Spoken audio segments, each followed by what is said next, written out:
Olá, sejam bem-vindos à videoaula de orientações para a redação profissional. Sabemos que é imprescindível cuidar da qualidade do nosso texto para que haja uma comunicação eficaz. Como já estudamos, no trabalho nós temos contato com diversos gêneros textuais. Em nosso dia a dia profissional, escrevemos mensagens de texto, e-mails, apresentações, textos para redes sociais e relatórios administrativos, entre tantos outros. Algumas entidades podem criar o seu próprio manual de redação ou exigir documentos escritos nos padrões definidos pela ABNT, a Associação Brasileira de Normas Técnicas. Nessa aula, vamos aprender algumas orientações gerais para textos profissionais. Antes de começar a escrever um texto, precisamos pensar em alguns pontos. Uma comunicação clara requer um objetivo claro. Qual é o objetivo do texto? Um agendamento, um aviso, uma solicitação ou descrever algum produto ou serviço? Então, pensamos no público que terá acesso ao texto. É preciso considerar o horizonte de entendimento do leitor para atingir os objetivos pretendidos por quem escreve.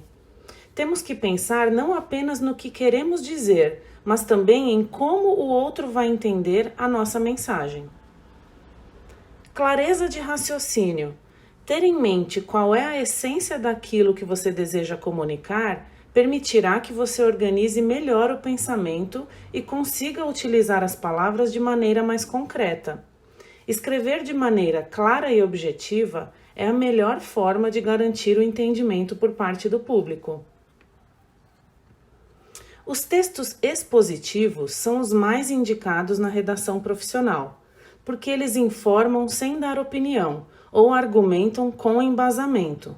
Para produzi-los, é indicado seguir algumas orientações. Os períodos devem ser curtos e conter uma única ideia. Frases muito longas tendem a confundir o leitor e até mesmo quem está escrevendo. Prefira escrever os períodos em ordem direta, seguindo a regra sujeito, verbo, complemento. Não exagere na voz passiva.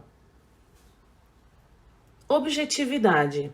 Os documentos devem ser escritos com isenção de opinião, prevalecendo a objetividade. A subjetividade revela estados emocionais, características que prejudicam a idoneidade das informações e a clareza textual. Morfologia.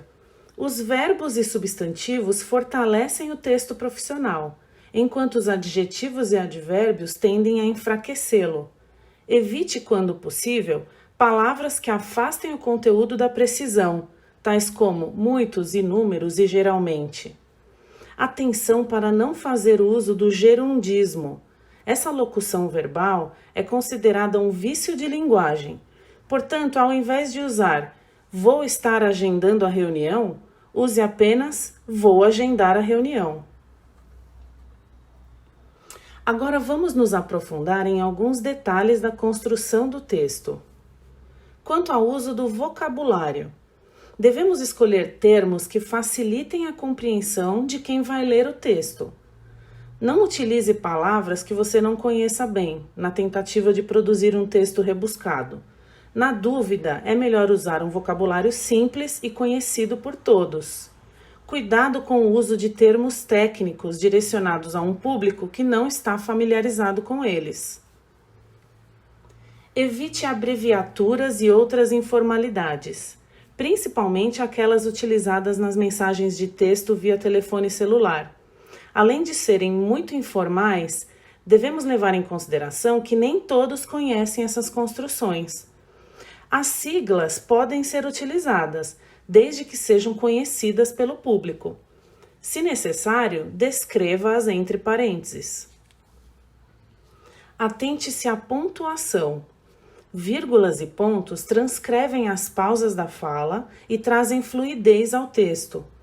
O uso incorreto da pontuação compromete a compreensão do texto e pode causar até ambiguidade. Certifique-se que seu texto esteja coerente e coeso. ou seja, que as informações não se contradigam e que estejam bem conectadas entre si. A seguir, conheça algumas dúvidas comuns de escrita para nunca mais errar. Através de. A palavra através tem sentido de atravessar. Prefira usar por meio de. Por exemplo, a inscrição é feita por meio de formulário próprio. Onde e aonde. As duas palavras designam lugar. Onde indica localização e aonde indica movimento, como ir a algum lugar. Por exemplo, onde está você? E aonde você vai? Ao encontro de e de encontro a. As duas locuções têm significados opostos. Ao encontro é uma expressão usada para indicar concordância, enquanto de encontro indica discordância, ou seja, ir contra ou em oposição. Por exemplo, o projeto vai ao encontro das metas da empresa. A infração foi de encontro à regulamentação atual. Mesmo. Essa palavra não pode ser usada como pronome pessoal, como por exemplo em o professor foi chamado pelo diretor e advertido pelo mesmo. O correto é o professor foi chamado pelo diretor e advertido por ele. Verbo haver. No sentido de existir, o verbo haver é impessoal, ou seja, deve ser conjugado apenas na terceira pessoa do singular. Portanto, ele não flexiona no plural. Por exemplo, havia 12 professores na sala de aula. E não haviam 12 professores na sala de aula. O uso dos porquês.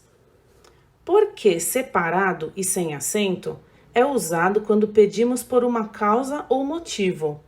Você pode incluir a palavra razão logo após o porquê para sanar a sua dúvida. Por exemplo, não sei por que razão ele foi mal na prova. Porquê junto e sem acento é usado nas respostas, em frases afirmativas. Por exemplo, ele perdeu a hora porque dormiu demais. Porquê separado e com acento é usado no final das frases interrogativas. Por exemplo, vai levar casaco por quê? E porque junto e com acento é empregado quando for uma palavra substantivada, com função de nome. Por exemplo, você pode me explicar o porquê da confusão? A escrita de números em textos profissionais também obedece a algumas convenções. Não utilizar o zero que antecede os números de data, página e hora. Na escrita de idade, devemos utilizar algarismos.